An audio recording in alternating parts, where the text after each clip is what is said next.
everyone, welcome back to my channel. So last week we spoke about our first unsolved true crime story that happened here in South Africa. Obviously, if you haven't seen that, the link is up here, but that was the Riverside Strangler. But today we're going to go back to one of our solved cases, and today we're going to talk about the Kraaifontein butcher, and this all took place in 2013. So if you would like to hear what happened or how this mysterious person got their name, then let's get into it. Intended for mature audiences only.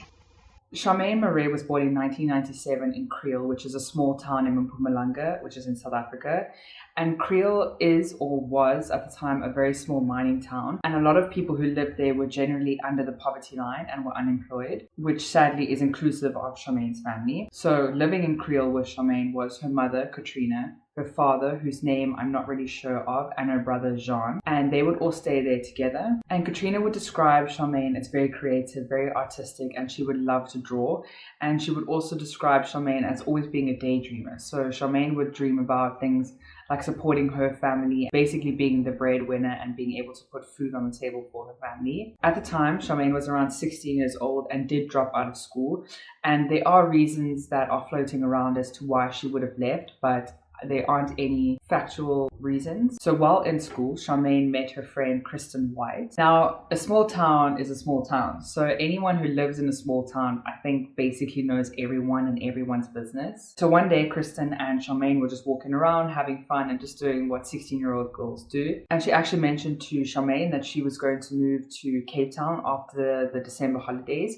And that was around the 3rd of January 2013. And remember, Charmaine was around 15, 16 years old at the time, so she thought that moving to Cape Town was the best thing ever. And Charmaine really believed that her and Kristen would go to Cape Town together, they would get jobs, and Charmaine would be able to send money back to her family so that they could put food on the table. And Charmaine really believed that the bigger city had more opportunities. Some of Charmaine's family did really beg her not to go. They thought that this was a mistake, and they thought that she would be better off in Kriel with her family. And they also thought that Charmaine didn't need to go all the way to Cape Town to make something of herself. They thought that she could make it here in Kriel. So Kristen brought this idea back to her mother, whose name was Carol. And Carol said that she would love to have Charmaine join them in Cape Town, but she would have to wait until after the 11th of January to come with them to Cape Town, because Carol was actually taking Kristen and her siblings on a boat cruise from the 7th to the 11th of January. And Carol thought that it would not be the best for Charmaine to be in Cape Town alone with no one there that she knows. And Charmaine said, I don't care about going to Cape Town by myself.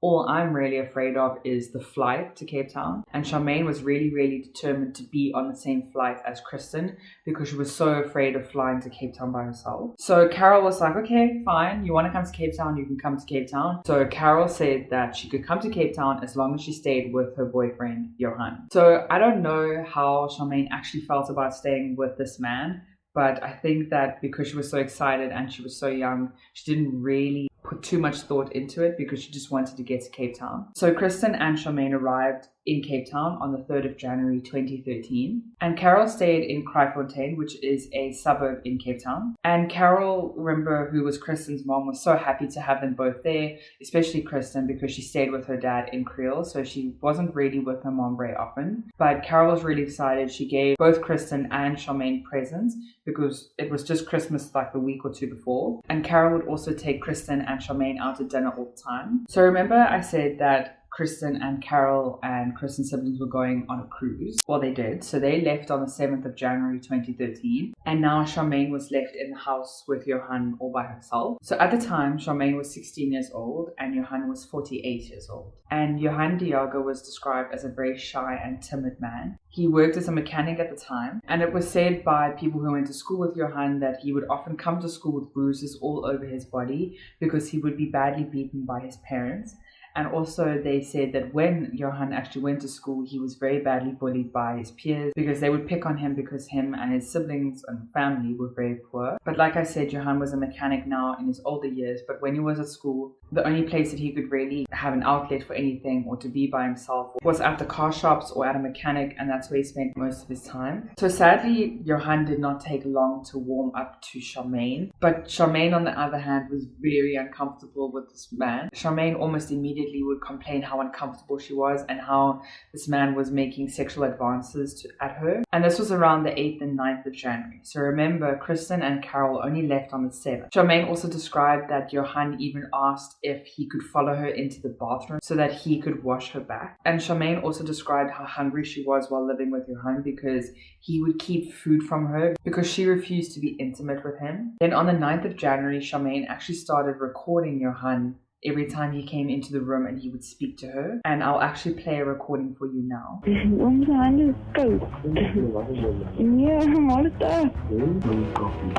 Ik vond het eigenlijk ik het gewoon ouder dan Wat is jij? ik is 70. And listening to that is so disturbing on so many levels. This is a grown man basically coming on to a very young girl. And I think that Charmaine is so brave to be able to be so calm in those recordings, but also in some way I'm kind of upset that she has to be that brave in those recordings as well, because she shouldn't be in that situation anyway. But all of these voice notes she did end up sending to her friend back in Creole, who was called Nikita. And Nikita was one tough cookie because obviously she was getting all of these voice notes from Charmaine, and Charmaine was telling her all the terrible things that were happening at home. And Nikita actually ended up calling the Kraaifontein police, pretending to be Katrina, who was Charmaine's mother. And Nikita would kind of tell the police, you need to go over there. My daughter's basically being harassed by this man. But Nikita called the police 4 times, and the Kraaifontein police did say that they were going to send someone down, but they never did. So while Charmaine was stuck at home with Johan, she did actually attempt to get help once. But basically, Charmaine got out of the house and she ended up knocking on a neighbor's door. Charmaine then described the situation to the neighbor and actually ended up asking him for money for a bus so that she could get out of Cape Town and go back to Creole. But the man did say no, he wasn't going to give her money, but he did offer for her to use his phone and call the police. I'm not really that upset with the man for not giving her money because I guess I understand living in a big town, you get a lot of people who try and approach you for money. More generally, people are genuine about really needing the money, but some aren't. And I guess maybe he just thought that this was one of those circumstances where people come up and ask for money for drugs or something else. I do feel bad for Charmaine in the same sense because she really was needing the help. But Charmaine did end up going back to the house. And maybe it was because she knew no one in Cape Town. She was literally alone, or because she had nowhere else to go that night. But remember, she was texting Nikita almost every day, and Nikita did notice that Charmaine stopped replying by 9 o'clock that night. And when Nikita tried to call her, her phone was off. And that was very strange for Nikita because she said that Charmaine never ever let her phone battery die because she was alone and that was her only lifeline to anybody back in Creole. So according to Charmaine's family and friends, she was officially listed as missing. Kristen and Carol did end up coming back to Cape Town on the 11th of January at around 5 o'clock in the morning. And when Kristen actually docked in Cape Town, her phone went mad because when she was at sea, she had no signal. And obviously Kristen was getting all of these messages and they were all from Charmaine saying how uncomfortable she was, how Johan was trying to touch her. And obviously Kristen was mortified by seeing all of these messages. So she ran back to her bedroom in the ship and her mom, Carol, came running after her to see what was wrong. And when Carol actually eventually calmed Kristen down, Kristen did end up showing her mom the phone and all of the messages. And at first, Carol was upset by this, but she maybe thought logically and was like, okay, there's nothing we can do now. Let's wait for Johan because he's coming to fetch us and we can ask him and straighten it all out then. As they all disembarked the ship, Johan was actually waiting for them in the parking lot near the dock. Carol walked straight up to him and said, listen, these are the messages. What is happening? You need to tell me exactly what's happening now. And Johan laughed it off and he was like, oh, this girl is mad. She's the one who tried to come onto me. And when Carol actually asked, okay, but where is Charmaine? She's not in the car.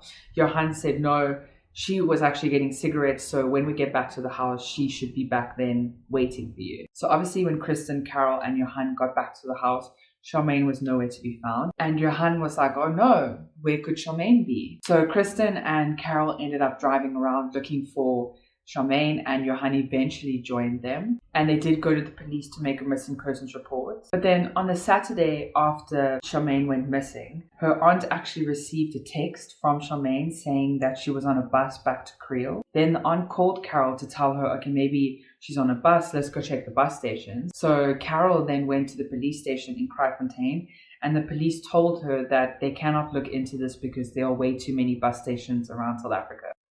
And while all of this was happening, Kristen was actually putting up flyers around Kraaifontein so that she could find her friend. Then later that day, while Kristen was putting up the flyers, Carol and Johan were actually called into the police station about the flyers because the police were wanting to know what was going on, which is weird because they just reported her missing and now they're only doing something once the flyers were up. So basically, Carol and Johan were sitting face to face with several police officers for many hours, and Carol eventually snapped and said that it's all Johan's fault because he was the one who wanted to sexually assault Charmaine. And police were like, are you serious? So they dragged Johan into another room and started questioning him. And Carol was still under the impression that Charmaine was missing. She had no idea about anything that happened to Charmaine.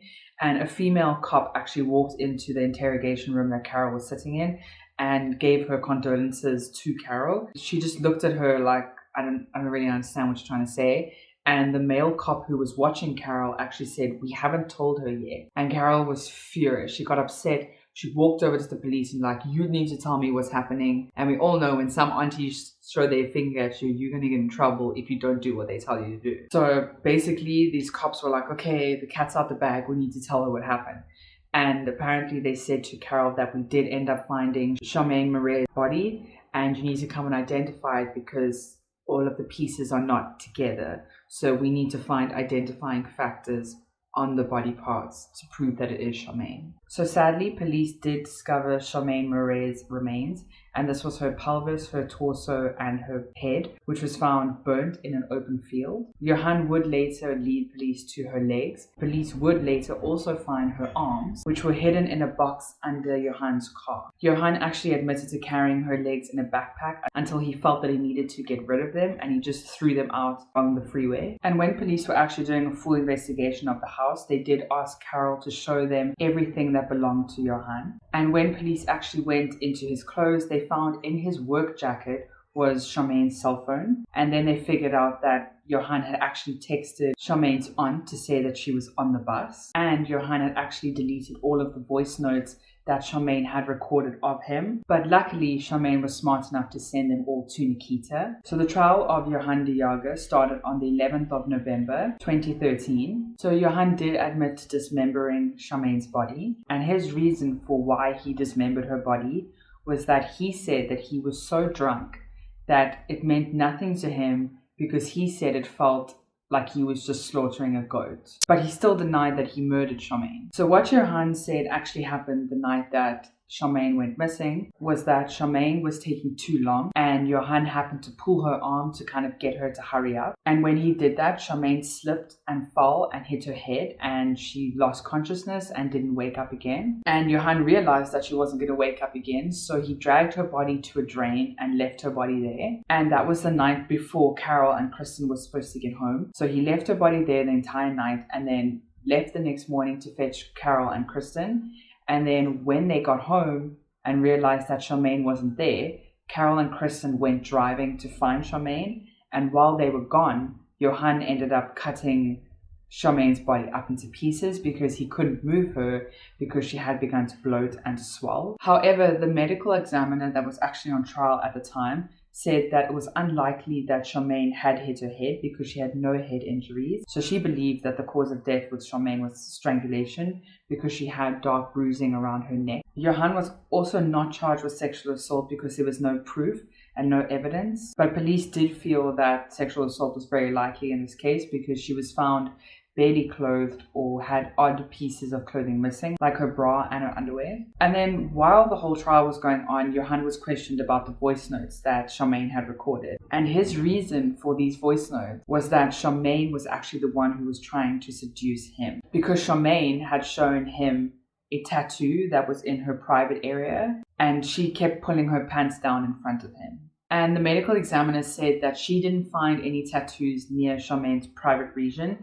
And that was probably the reason why Johan actually ended up burning the torso, was to remove any evidence that he had been there. So while Charmaine Mare's case was going on, other evidence was actually being brought up that was not linked to Charmaine at all, but was actually linked to another murder investigation. And because of this DNA that was taken from Johan, it was actually proven that Charmaine was not Johan's first victim. Hiltina Alexander was an 18-year-old prostitute who was found sexually assaulted and murdered, as well as mutilated, and this was in Atlantis around 2008. And where Hiltina actually ended up was around 40 kilometers away from where she was picked up. And Johannes De Jager was actually questioned in this case because witnesses saw him get in the car with Hiltina the night that she went missing. But the reason that he was never charged for this was because the witnesses who said that they saw him never ended up going to trial, so they had no proof that he had actually been there. After Charmaine's murder, DNA now matched evidence under Hiltina's fingernails, and that linked Johan to Hiltina's murder. So Johan did admit to being with Hiltina on the day that she was murdered, but denied murdering her. And his reason for why his name was brought up and why people thought that they saw a Johan with Hiltina was that he said that Hiltina wanted to have sexual relations with someone. So Johan suggested his friend, Johan, to be her partner for the night. So Johan said that he would drive Hiltina to this other Johan's house. And that's how the name Johan was brought up in this case. But then the prosecution asked, okay, but how did your DNA get under her fingernail? And Johan's defense was that while he was driving Hiltina to this other Johan, she couldn't wait, basically, and was touching him in his private area. But he didn't have sexual relations with her because he didn't want to. These women were just clearly falling for him and falling all over him. But Johan was sentenced to 3 life sentences for the murder of Charmaine Mare, as well as the murder of Hiltina Alexander. And Johan was given another 6 years for dismembering Charmaine and another 3 months for stealing Charmaine's cell phone. And according to people who were actually at the trial, Johannes De Jager seemed pretty chilled. He showed no remorse. He was actually smiling at some points when they were discussing what happened to the bodies. And sadly, in all of these cases, not only do the people and the victim meet horrific fate, but also the families involved suffer a lot as well. According to Katrina, who was Charmaine's mother, she said that her and her husband don't talk anymore because every time they would talk, Charmaine would be brought up and it was just too hurtful and devastating for them, so they just separated. Katrina still says that she waits for Charmaine to come home because she still expects her to knock on the door and rock up, which I think is quite sad. But that is the story of the Kraaifontein butcher, and let me know what you think down below. I hope that you were entertained by this case, and please stay safe out there because there are clearly very strange people out there. But I hope that you stay safe, and I'll see you again next week. Bye.